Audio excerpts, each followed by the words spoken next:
Would you enact for me, this is what, measure number 11. 11. Ooh, did you? What I'd like you to do is enact for me what you want your body and your hands to look like if that measure were as easy as you wanted it to be to play. I don't care if you play the right notes. I just want to know what it would look like and You how mean you would feel. Yeah, Mime it, you mean? you can mime it or you can play it, but I want to see what it would look like if you were conveying the emotion you wanted and it offered no technical resistance to you.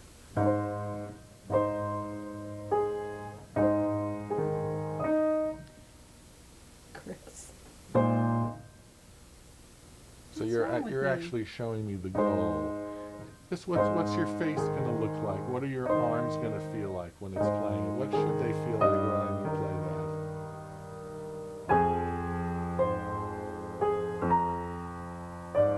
All right, so How's it, Jack? but that was already much better. Oh, well, Let's- good. Let's do it mime-wise. Show me what that looks like when it's going perfectly. Feel the feeling and hear the sounds in your imagination. So I can't get my mind around the notes for some reason. All right, then let's start with something as abstract as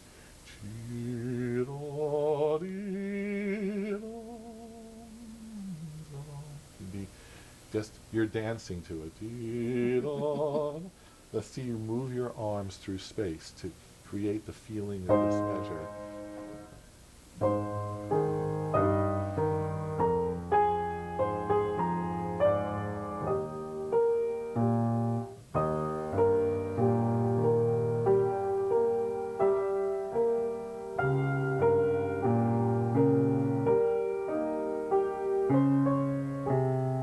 What would it look like if you were dancing it? What would it look like if you were dancing it? What would this look like? And this look like and that?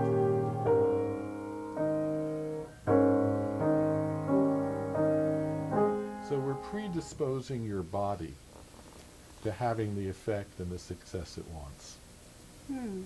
Dancing it. Lovely. You're just moving. Something's opening up.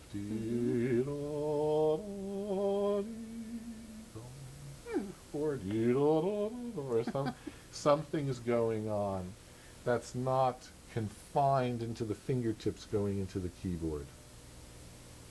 Okay. Oh.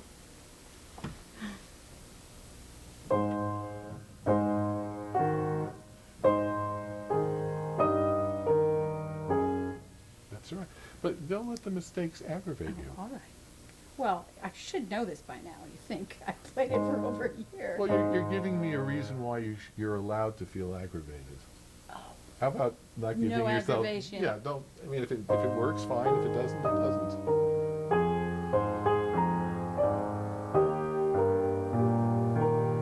What's it going to look like when it's sounding beautiful? What would you look like if you saw yourself in the mirror playing this? Ooh. How would you look? How would you be portraying what you're feeling about this? You're doing fine, Chris. Thank you.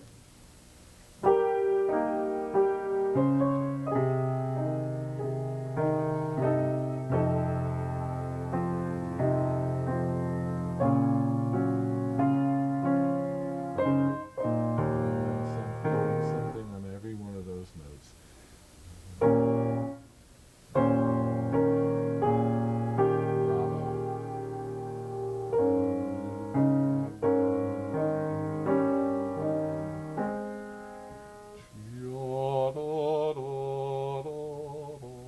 Try that little snippet again, those last few notes.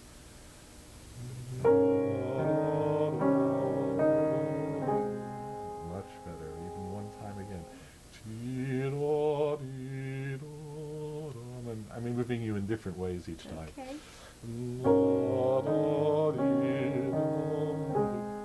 That works for you.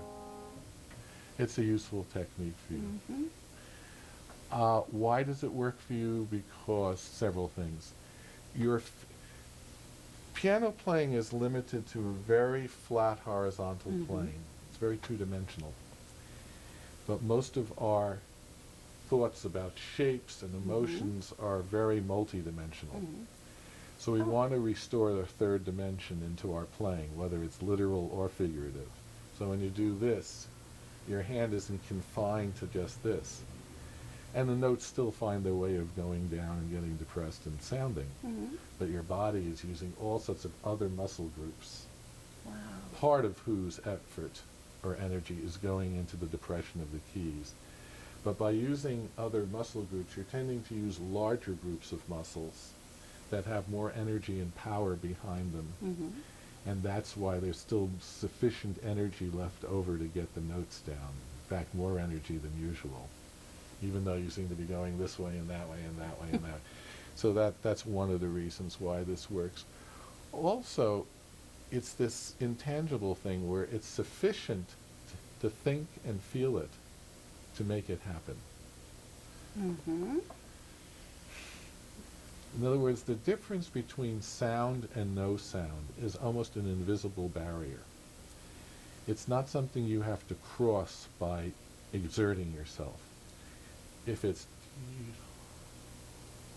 that's already playing it. The sound is already there. What you have to do extra is so minimal Really?